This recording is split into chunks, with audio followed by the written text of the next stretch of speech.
Hello दोस्तों, आप सभी का मैं मोना तोमर अपने चैनल पर आप सभी का दिल से स्वागत करती हूँ। तो बहुत सारी हमारी बहनें होंगी जो कि नहीं जानती हैं कि सावन के महीने में हमें 10 चीज़ें वो कौन सी हैं जिससे हम महादेव को प्रसन्न कर सकते हैं। आप लोग जल्दी से कर लीजिए क्योंकि अभी 2 ही सोमवार निकले हैं और सावन हम जानेंगे कि वो 10 चीज़ें कौन सी हैं जो भोले बाबा को अत्यधिक प्रसन्न कर सकती है, जिससे हम जो चाहें वो वरदान मांग सकते हैं या हमारी जो मनोकामना है उसको हम पूरा करवा सकते हैं। ठीक है दोस्तों, तो मैं यहाँ पे बताना चाहती हूँ आप सभी को, आपको कुछ नहीं सिर्फ 10 चीज़ें हैं जिससे आप महादेव को बहुत ही आसानी से प्रसन्न कर सकते हैं या आप जो चाहें उनसे करवा सकते हैं। तो दोस्तों बने रहिएगा हमारे चैनल में और आपको स्किप बिल्कुल नहीं करना है। तो सबसे पहले हम बात करते हैं कि वो 10 चीज़ें कौन सी हैं जिसमें हमें ध्यान रखना है और महादेव बहुत ही जल्दी प्रसन्न होते हैं। तो जिन जिन लोगों ने अभी तक वो काम नहीं किया है, भोले बाबा को चढ़ाया नहीं है, तो ये वीडियो यदि आप तक पहुंच रहा है तो आप समझिए आपकी किस्मत का ताला खुलने ही वाला है। इस वजह से ये वीडियो आप तक पहुंच रही है। तो चलिए वीडियो को स्टार्ट करते हैं। सबसे पहले फ्रेंड, हम आपको ये बताना चाहते हैं कि सावन के महीने में 2 लोटा चढ़ाने का बहुत ही महत्व माना गया है। ये तो आप लोग जानते होंगे, और जो लोग नहीं जानते, हमारी जो बहनें हैं, भाई हैं या हमारी जो माताएं हैं, यदि नहीं जानती हैं तो मैं उनसे बताना चाहती हूँ कि सावन के महीने में 2 लोटा ही चढ़ाया जाता है जल भोले बाबा को।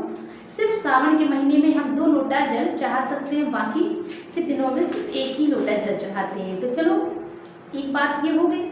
अब बात करते हैं कि यदि आपके पास में कच्चा दूध गाय का मिल जाता है तो ये बहुत ही शुद्ध माना जाता है, बहुत ही अच्छा माना जाता है और कच्चा ही दूध हमें चढ़ाना होता है। यदि आपके पास में दूध गाय का नहीं है या नहीं मिल पा रहा तो कोई बात नहीं।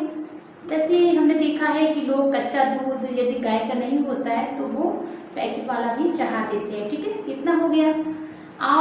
क्योंकि ऐसा होता है कि कच्चा दूध भोले बाबा को अत्यधिक प्रिय होता है, तो हम लोग सबसे पहले कच्चा दूध चढ़ाते हैं, उसके बाद में उनको स्नान कराते हैं जल 2 लोटा जल से। ठीक है, इतना हो गया आपको।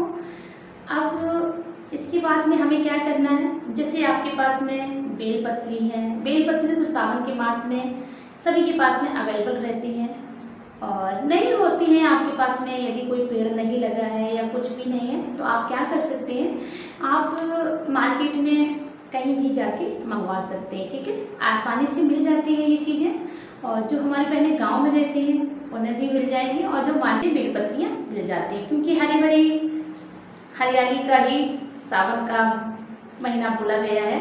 इसमें सभी जो पेड़ पत्तियाँ जो भी होती हैं और जैसे कि सूख जाती है तो सावन में हरे भरे आपको दिखेंगे।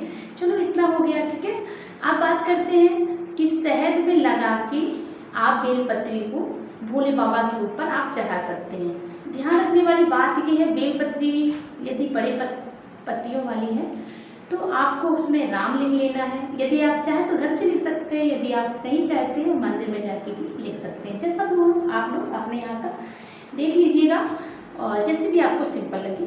तो मैं आपको बता रही हूँ, यदि आपका संभव हो तो आप राम उसमें लिख सकती हो, नहीं हो रहा है तो बस सिर्फ आप बिनती 3 लगा के चंदन भोले बाबा के वहाँ पर शहद मध्यस्थ जोड़ के आप इतना ध्यान रखिएगा, जो 3 पत्तियों के बीच में जो जगह होती है वहाँ पर आपको शहद लगाना है। ठीक है, इतना हो गया और वो हम बेलपत्री भोले बाबा के ऊपर चढ़ा देंगे। और ध्यान रखने वाली बात ये है कि भोले बाबा को बहुत सारी हमारी जो माताएं बहनें हैं, मैंने देखा है मंदिर में, मैं खुद देखती हूँ क्योंकि मैं मंदिर में जाती हूँ, मेरे यहाँ भी मंदिर पास में ही पड़ता है, तो वहाँ पर बहुत सारे लोग आते हैं चढ़ाने। तो मैंने देखा कोई किसी तरीके से चढ़ाता है, लेकिन मेरे वीडियो में मैंने एक बता के रखा है, शॉर्ट वीडियो है जिसमें आप देखेंगे कि मैंने उसमें बताया है कि किस तरीके से आप भोले बाबा को बेलपत्री चढ़ा सकते हैं। ठीक है, और वैसे भी मैं पूजा करके हमने कई वीडियो जैसे बनाए हैं जिसमें मैंने लाइव बताया है कि आप भोले बाबा को किस तरीके से पूजा कर सकती हो और उनको प्रसन्न कर सकती हो। ठीक है, इतना हो गया। तो आप लोग जाके चेकआउट कर लीजिएगा, short video and long video जो भी हैं।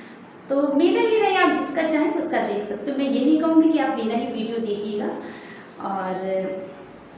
और लोगों का भी देख सकते हो। क्योंकि मेरे ख्याल से जो भी बताता है सब लोग अच्छी बताते हैं, जिसका जिसको समझ में आता है वो लोग उसका वीडियो देख सकते हैं। ठीक है, चलो इतना हो गया। अब मैं बात करती हूँ कि आपको चावल चढ़ाना है। चावल चाहे वो 11 हो, चाहे 21 हो, चाहे 51 हो, चाहे वो 108 हो, वो आपके ऊपर सामर्थ्य के ऊपर डिपेंड करता है किस तरीके से। यदि आपके पास में टाइम है तो आप 51 चढ़ा सकते हैं, 108 चढ़ा सकते हैं। ठीक है, वो आप अपने ऊपर डिपेंड होके या आपको जैसा संभव लगे वैसे आप चावल के दाने चढ़ा सकते हैं। लेकिन मैं इतना कहना चाहती हूँ कि आप 108 चावल के दाने चढ़ाइएगा। ठीक है, तो इतना हो गया। आप चावल वैसे भी चढ़ा सकते हो, कोई ज़रूरी नहीं कि आपको 108 चावल के दाना चढ़ाना है। इतना हो गया। ठीक है, और मूंग का दाना भी चढ़ा सकते हैं, या यदि आपके पास में है काली तिल भी चढ़ा सकते हैं यदि आपके पास में है तो। और अब बात करते हैं कि आप भोले बाबा को, जैसे कि कनेर का पुष्प बहुत ही आसानी से मिल सकता है, और जैसे कि धतूरा भी कहीं कहीं मिल जाता है। और बात बाकी आप देख लीजिएगा, मार्केट में बहुत सारे दुकानदार होते हैं वो बेचते हैं। ठीक है, तो आपको यदि चढ़ाना है तो आप वहाँ से लेके भी भोले बाबा को चढ़ा सकते हैं। लेकिन मैं आपसे यही कहना चाहती हूँ कि आपके पास में संभव है तो आप कनेर का पुष्प, मदार का, धतूरे का भोले बाबा को जो चढ़ाए जाते हैं वो आप चढ़ा सकते हो। ठीक है, इतना हो गया।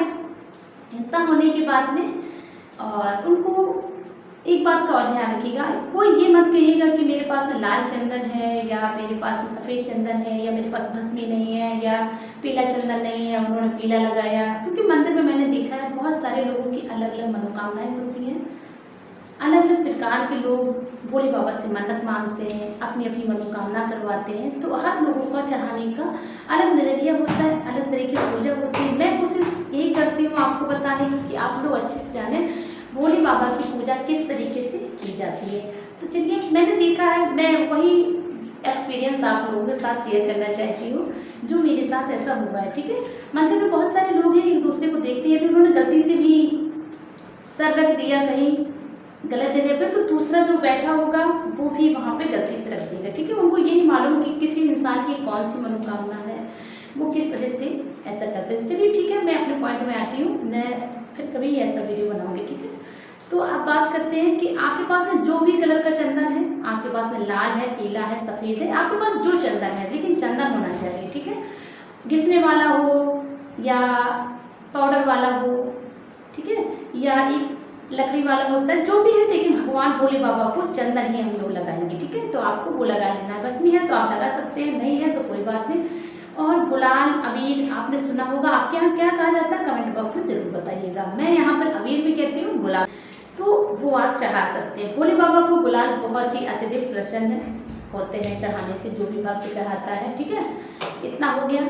इतना होने के बाद में अब बात करते हैं कि भोले बाबा को हम शहद चढ़ाएंगे, और जो भी आपके पास में भोग है, भोग जैसे कि आपके पास में कोई भी भोग है आप भोग चढ़ा सकते हैं उनको।